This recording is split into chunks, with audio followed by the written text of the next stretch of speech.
Você já olhou para o espelho e não reconheceu a pessoa que estava te encarando de volta? Não estou falando de vaidade.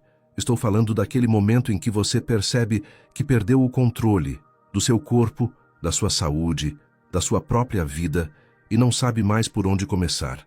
Se você já sentiu isso, este vídeo foi feito para você, porque hoje eu vou te contar a história de Renata, uma mulher cristã, dedicada, que amava a Deus de coração, mas que chegou a um ponto de ruptura tão profundo que o médico olhou para ela, fechou o prontuário e disse 3 palavras que mudaram tudo. Você precisa agir. Não daqui a 6 meses, não depois das festas. Agora. Mas o que aconteceu a seguir não foi o que ninguém esperava. Renata não entrou numa academia, não fez dieta da moda, não comprou nenhum shake milagroso. Ela encontrou uma mulher de 82 anos que havia nascido no Japão, criada no interior de São Paulo, e que carregava consigo 7 hábitos que a ciência moderna levou décadas para começar a compreender e que a Bíblia já descrevia há milênios. Este vídeo vai te mostrar os 7 hábitos japoneses que transformaram o corpo e a alma de Renata em 90 dias, sem academia, sem milagre instantâneo, com obediência, disciplina e fé. Antes de continuar, quero te fazer um convite. Se inscreve no canal agora, ativa o sininho para não perder nenhum conteúdo e deixa aqui nos comentários qual é a maior dificuldade que você enfrenta quando tenta cuidar do seu corpo hoje. Me conta lá embaixo. Eu leio todos. Agora vamos começar. Renata tinha 43 anos quando o médico pronunciou aquelas palavras. Não era a primeira vez que ela ouvia um alerta sobre o peso, sobre o colesterol, sobre a pressão arterial que estava subindo sem parar. Mas desta vez era diferente. Desta vez, havia um número na tela do exame que o médico circulou com a caneta vermelha, virou o papel na direção dela e esperou em silêncio. Pré-diabetes. Renata olhou para aquele número e sentiu o chão sumir. Ela pensou nos filhos. Pensou na mãe que havia morrido cedo demais por complicações que poderiam ter sido evitadas. Pensou em todas as vezes que havia prometido a si mesma: semana que vem eu começo. E a semana que vem nunca chegou. Ela saiu do consultório, sentou no carro e chorou. Chorou de um jeito que há muito tempo não chorava. Aquele choro que não tem vergonha, que sai do fundo do peito, que mistura medo com culpa, com cansaço. E no meio daquele choro, ela fez uma oração que não tinha estrutura nem eloquência. Era só um grito: Senhor, me ajuda. Eu não sei mais o que fazer. O que ela não sabia era que Deus já havia preparado a resposta 2 quarteirões adiante. Na saída do consultório, havia um mercado pequeno daqueles de bairro. E na frente do mercado, sentada num banco de madeira com uma sacola de compras no colo, estava Dona Yuki, 82 anos, cabelos brancos presos com um grampo simples, olhos que pareciam sorrir antes da boca. Renata a conhecia de vista. Elas frequentavam a mesma igreja há anos, mas nunca haviam trocado mais do que um bom dia. Naquele dia, porém, Dona Yuki a olhou, viu as lágrimas no rosto ainda úmido e disse com aquela voz calma que parecia não ter pressa de nada: Senta aqui comigo um pouco. E Renata sentou. Você está carregando algo pesado, disse a idosa, sem perguntar, sem pressionar. Era uma afirmação, não uma pergunta. Renata contou tudo: o exame, o médico, o medo, a sensação de que havia tentado tantas vezes e fracassado tantas vezes que já não sabia se havia energia dentro dela para tentar de novo. Dona Yuki ouviu tudo sem interromper. Quando Renata terminou, a idosa ficou em silêncio por alguns segundos, olhando para a rua e então disse: Minha avó nasceu no Japão. Ela me ensinou que o corpo e a alma não são inimigos, são parceiros. Quando um adoece, o outro sente. Quando um obedece, o outro floresce. Ela pausou. Você quer aprender o que ela me ensinou? Renata olhou para aquela mulher de 82 anos, que parecia ter mais vitalidade do que ela mesma, e disse: Quero. Dona Yuki acenou com a cabeça, levantou a sacola de compras com uma facilidade que desconcertou Renata e disse: Então começa amanhã, cedo. No dia seguinte, às 6 da manhã, Renata estava na porta da casa de Dona Yuki. A idosa a recebeu com chá verde e uma frase que Renata nunca mais esqueceria. Antes de te ensinar o primeiro hábito, preciso que você entenda uma coisa. Nós não vamos consertar só o seu corpo. O corpo é o templo, e o templo estava sendo negligenciado. Então vamos cuidar do templo, com respeito, com intenção, com fé. 1 Coríntios 6,19 diz que o nosso corpo é templo do Espírito Santo. Não é metáfora decorativa, é uma responsabilidade espiritual. E foi a partir desse fundamento que Dona Yuki apresentou o primeiro hábito. Hara Hachibu, ela disse, com aquela pronúncia pausada de quem respeita cada sílaba. Em Okinawa, onde vivem as pessoas mais longevas do mundo, existe um princípio milenar. Pare de comer quando estiver 80% satisfeito, não 100%. Não quando o prato acabar. Quando você sentir que está quase satisfeita, para. Renata franziu a testa. Mas como eu sei quando chego nos 80%? Você aprende a ouvir, disse Dona Yuki. E para ouvir o corpo, você precisa primeiro parar de comer na correria, de pé, em frente à tela. A refeição precisa ser um ato de atenção. Ela pausou, então completou. Sabe o que a Bíblia diz em Provérbios 23:20? Não estejas entre os que bebem muito vinho, nem entre os que se fartam de carne. A glotonaria não é só um pecado moral, é uma desconexão da sua própria percepção. Deus criou seu corpo com sinais. Você só precisa aprender a ouvi-los de novo. Renata começou a praticar naquele mesmo almoço. Foi difícil.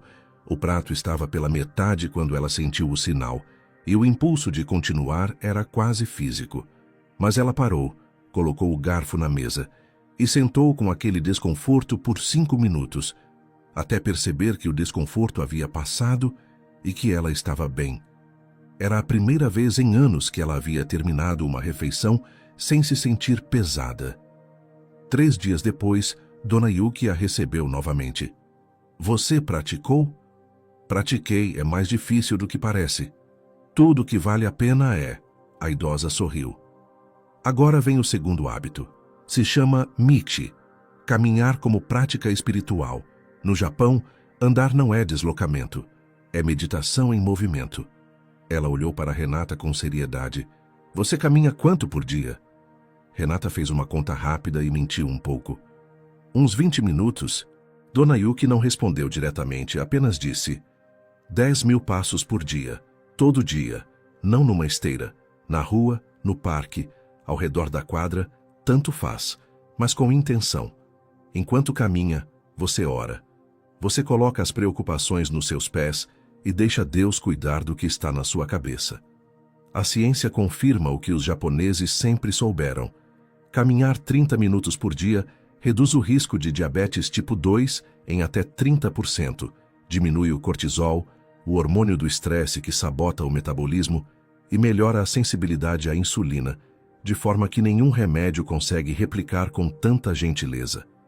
Charles Duhigg, em O Poder do Hábito, descreve como hábitos físicos simples e repetidos criam loops neurológicos que reformam não apenas o comportamento, mas a identidade. Você não está apenas caminhando, você está se tornando uma pessoa que caminha.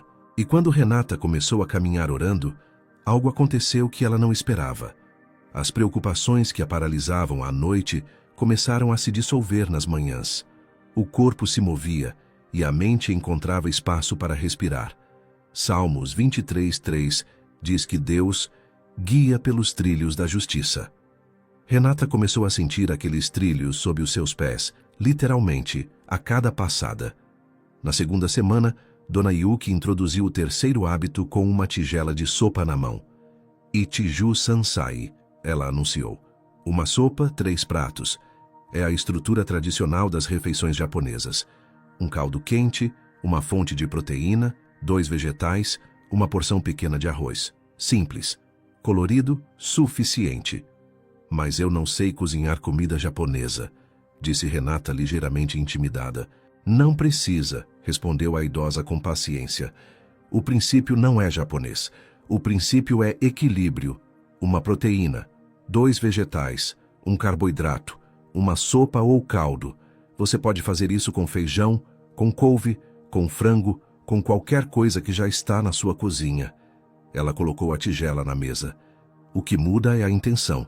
Você para de comer o que sobrou, o que é mais fácil, o que vicia.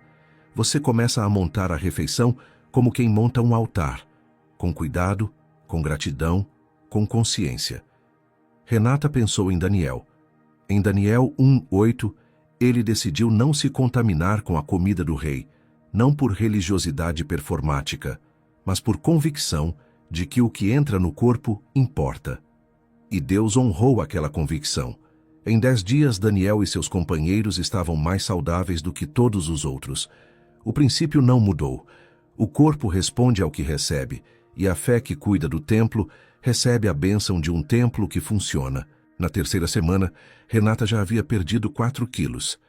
Não porque estava passando fome. Estava comendo melhor do que havia comido em anos. Mas algo ainda a incomodava. O sono. Ela dormia mal, acordava cansada, e a exaustão sabotava todas as suas intenções durante o dia.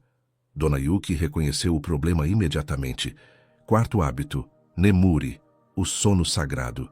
Os japoneses tratam o sono com a mesma seriedade que o trabalho. Você dorme a que horas? 00:00, 1h às vezes. A idosa balançou a cabeça levemente. O corpo emagrece enquanto você dorme. É durante o sono que o cortisol cai, que o hormônio do crescimento age, que o metabolismo se regula. Quando você rouba horas do seu sono, você engorda, mesmo sem comer mais. Ela pausou. Deus deu o sábado por uma razão. O descanso não é fraqueza, é obediência. Eclesiastes 5:12 é categórico. O sono do trabalhador é agradável, quer coma pouco, quer coma muito. O sono de qualidade não é luxo de quem não tem compromisso, é o combustível de quem tem. Dona Yuki orientou Renata a estabelecer um horário fixo para dormir, 22h30, e a criar o que ela chamou de ritual de encerramento.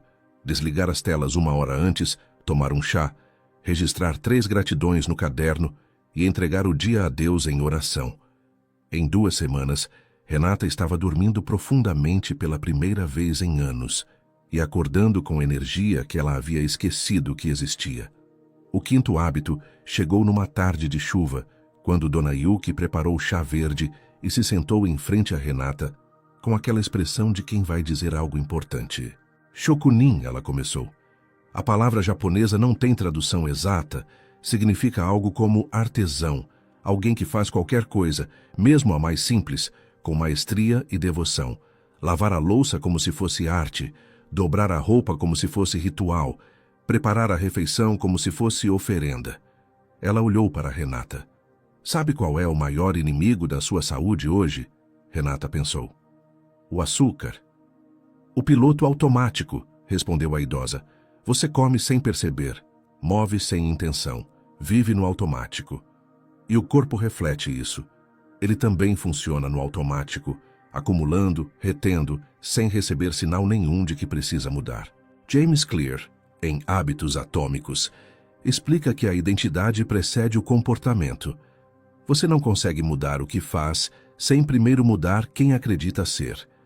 Quando Renata começou a tratar cada ato simples, cozinhar, caminhar, sentar para comer, como ato de devoção, ela não estava apenas mudando hábitos. Estava mudando a narrativa sobre quem ela era. Ela não era mais a mulher que tentava emagrecer. Ela estava se tornando uma mulher que cuida do templo que Deus lhe deu. Colossenses 3:23 diz: Tudo o que fizerem, façam de todo o coração, como se fosse para o Senhor. Isso inclui o que você coloca no prato. 6 semanas após aquela tarde no banco de madeira em frente ao mercado, Renata voltou ao consultório. O médico olhou para os exames, olhou para ela e pediu para repetir a glicemia, porque não tinha certeza se o resultado estava correto. Estava. A glicemia havia caído 18 pontos. A pressão havia normalizado. Ela havia perdido 7 quilos. O que você fez? Ele perguntou. Obedeci, ela respondeu simplesmente. Mas ainda faltavam 2 hábitos.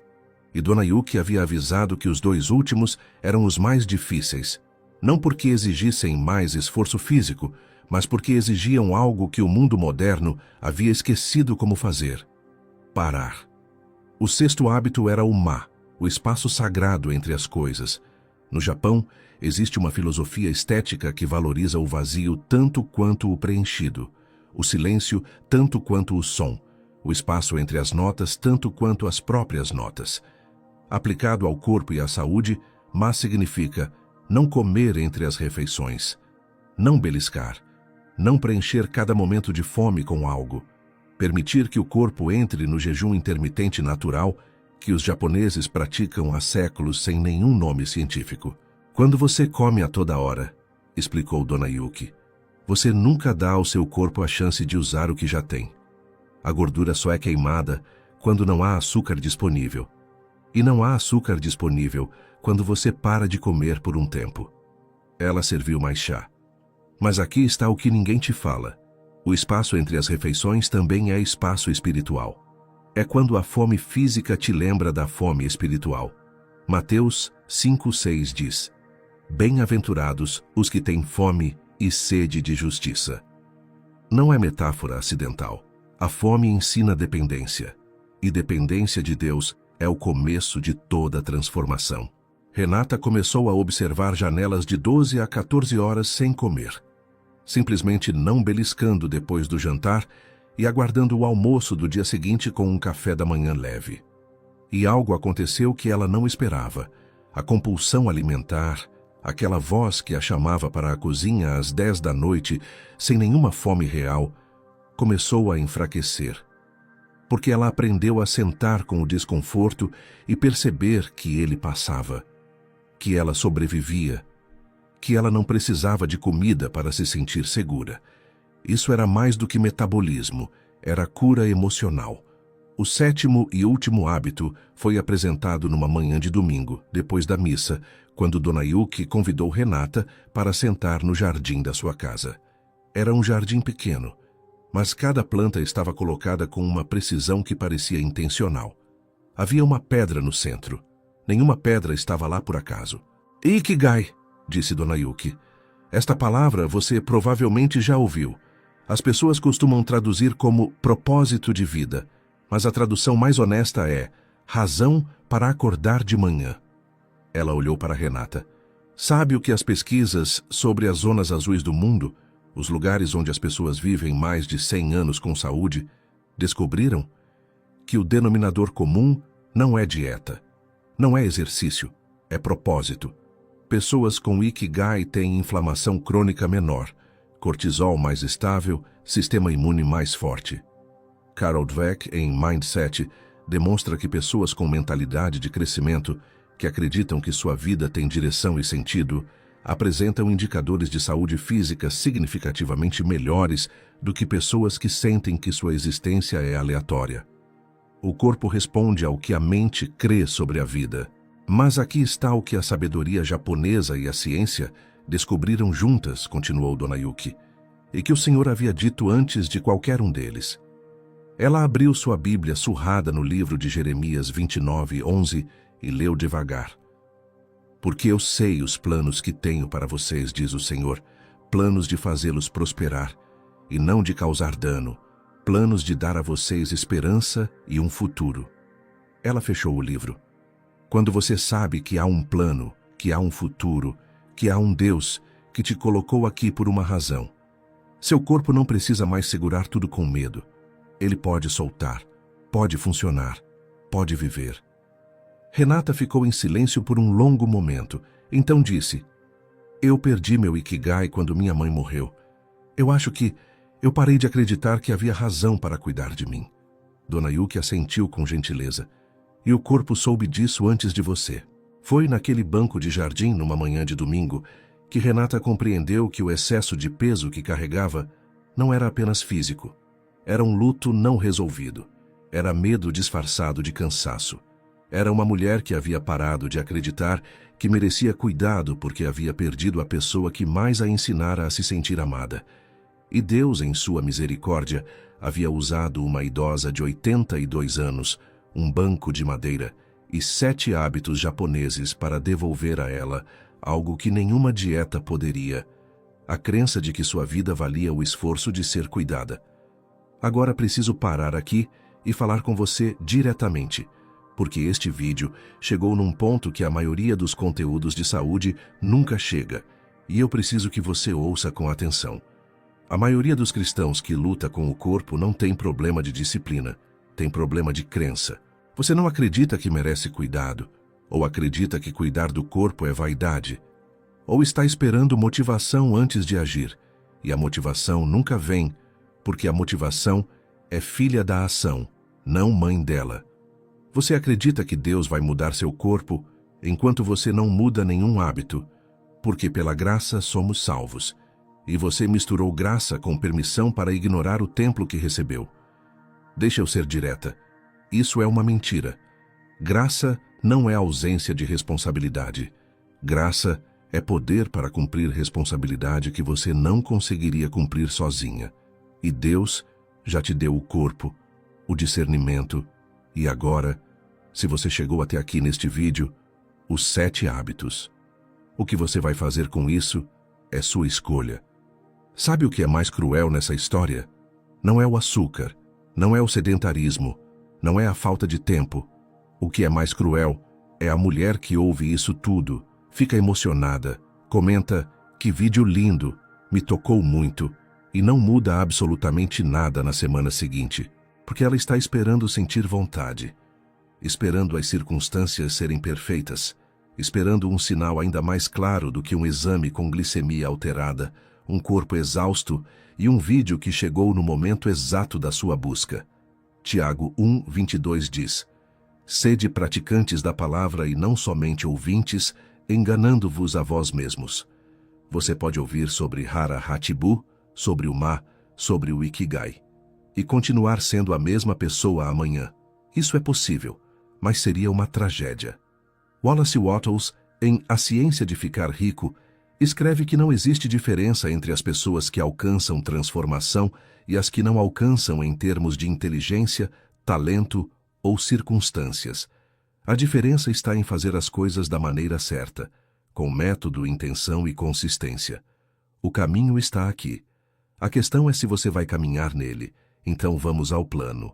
Não amanhã. A partir de hoje. Primeiro, escolha apenas um dos 7 hábitos para começar. Não 7 de uma vez. 1. Se você tentar mudar tudo ao mesmo tempo, vai mudar nada. Escolha o que parece mais acessível. Talvez seja o Hara Hattibu, parar de comer antes de estar totalmente cheia. Talvez seja o Ma, eliminar os beliscos entre as refeições. Talvez seja o sono, estabelecer um horário fixo para deitar. Segundo, pratique esse único hábito por 21 dias, sem negociar, sem tirar folga, sem fazer exceção por final de semana. James Clear demonstra em Hábitos Atômicos que 1% de melhoria por dia resulta em 37 vezes mais resultados ao final de um ano. Você não precisa mudar tudo hoje. Você precisa mudar uma coisa e fazê-la até que seja natural. Terceiro, conecte esse hábito à sua fé. Não é dieta, é mordomia do templo. Quando você parar de comer antes de terminar o prato, diga mentalmente: "Este é meu ato de fé hoje. Estou honrando o templo que Deus me deu." Quando você calçar o tênis para caminhar, diga: "Estou indo ao encontro de Deus nestes 10.000 passos." Quando você se deitar no horário, diga: "Estou descansando no Senhor." A fé precisa de ancora. Ancora-a nos hábitos. Quarto, adicione um segundo hábito apenas quando o primeiro estiver automático. Não antes. Paciência não é fraqueza, é sabedoria. Provérbios 21:5 diz que os planos de quem é diligente certamente levam à abundância. Diligência é consistência ao longo do tempo, não intensidade num único dia. Quinto, encontre a sua Dona Yuki. Pode ser uma amiga, um grupo na igreja, uma parceira de caminhada. O isolamento é inimigo da transformação. Eclesiastes 4:9 e 10 diz que 2 são melhores que 1. Você não foi criada para mudar sozinha. 90 dias depois daquela tarde chuvosa em frente ao mercado, Renata voltou ao médico com um sorriso que ele não havia visto no rosto dela em anos. Os exames estavam normais. Ela havia perdido 11 quilos. E quando ele perguntou de novo o que havia feito, ela não disse dieta, não disse academia, disse: aprendi a cuidar do que Deus me deu. Ela encontrou Dona Yuki na saída da missa naquela tarde e a abraçou por um longo tempo. A idosa sorriu com aquela expressão que tinha antes da boca e disse apenas: agora você ensina para outra. E foi exatamente o que Renata fez. Porque transformação que para em você não é transformação completa. É apenas o início. Davi não foi ungido para guardar a unção para si. Foi ungido para liderar. José não foi preservado no Egito para sua própria sobrevivência. Foi preservado para salvar nações. Ruth não foi redimida para viver em isolamento. Sua redenção gerou uma linhagem que chegou até o próprio Rei Jesus. O cuidado que você vai passar a ter com o seu corpo não é sobre você. É sobre quem você vai ter energia para servir. É sobre os filhos que vão te ver viva e bem. É sobre as mulheres ao redor que vão perguntar o que você fez diferente e você vai poder dizer: senta aqui comigo um pouco. Jeremias 6,16 diz: parem nos caminhos e olhem, perguntem pelos caminhos antigos, perguntem qual é o bom caminho e andem por ele, e vocês encontrarão descanso para as suas almas. Os caminhos antigos. Os hábitos que existiam antes do fast food, antes das telas, antes do piloto automático. Eles ainda funcionam. Eles sempre funcionaram. Porque foram Deus quem criou o corpo e foi Deus quem revelou como cuidar dele, tanto nas páginas da Bíblia, quanto nos hábitos milenares de um povo que, sem saber, praticava princípios que o Criador havia plantado na própria natureza humana. Os 7 hábitos não são fórmula japonesa. São sabedoria universal que um povo específico soube preservar. Hara Hachibu, a reverência pelo suficiente. Michi, o movimento como oração. Ichiju Sansai, a refeição como ato de equilíbrio. Nemuri, o descanso como obediência. Shokunin, a devoção no ordinário. Ma, o silêncio como espaço sagrado. Ikigai, o propósito como fundamento da saúde. 7 hábitos, um corpo, um templo, um Deus que criou os dois. A escolha está na sua mão agora. Antes de fechar este vídeo, deixa eu te pedir uma coisa. Vai lá nos comentários e escreve qual dos 7 hábitos você vai começar hoje, não amanhã, hoje. Isso vai criar um compromisso real, vai te ajudar a permanecer responsável e vai inspirar outras mulheres que estão passando pelo mesmo que você.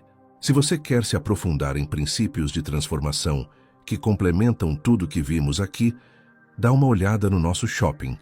Eu recomendo especialmente O Poder do Hábito, de Charles Duhigg, que vai te mostrar a neurociência por trás de cada hábito que discutimos hoje, e Hábitos Atômicos, de James Clear, que é o guia prático mais completo que conheço para construir mudança real e duradoura. Os dois estão disponíveis no link aqui embaixo. Para quem ficou até o final deste vídeo, você não é como a maioria. A maioria desiste no primeiro capítulo. Você ficou até o último e isso já diz algo sobre quem você está se tornando. Agora vai, entra no primeiro hábito. Daqui a 90 dias, você não vai acreditar que era a mesma pessoa. Que Deus abençoe sua jornada. Até o próximo vídeo.